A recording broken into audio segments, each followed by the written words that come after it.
হ্যাঁ, আজকে রথযাত্রাতে আপনি মানুষজনকে কি বলবেন? জয় জগন্নাথ, জগন্নাথ দেবের কৃপা।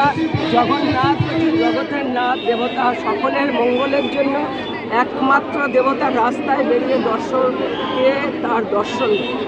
এবং জগন্নাথের মহিমা, জগন্নাথের এই রথের সময় চৈতন্যদেব বেঁচে ছিল এবং রথের যখন তোমার এই যে তিনটে রথ যায়, তিনটে দাগ হয়, গঙ্গা, যমুনা, সরস্বতী, যখন রথটা চলে তখন করকর করে আওয়াজ হয়, সেটা হচ্ছে বেদ।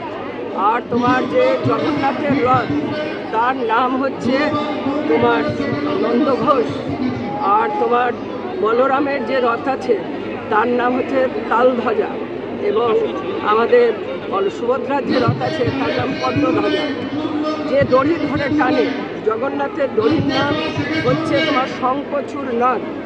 আর তোমার সুভদ্রার রথের নাম স্বর্ণ, তোমার সেটাও স্বর্ণ কমল।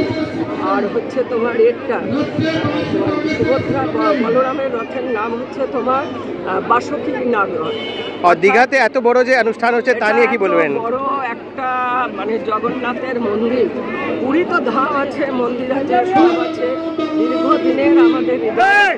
বাট এটার যে কৃষ্টি, এটার যে কালচার, এটার যে স্থাপত্য, সমুদ্রকে কেন্দ্র করে মানুষের উৎসাহ, মমতা ব্যানার্জির ভাবনা, অসাধারণ। সকলে ভালো থাকুন, আপনারা ভালো থাকুন। জয় জগন্নাথ।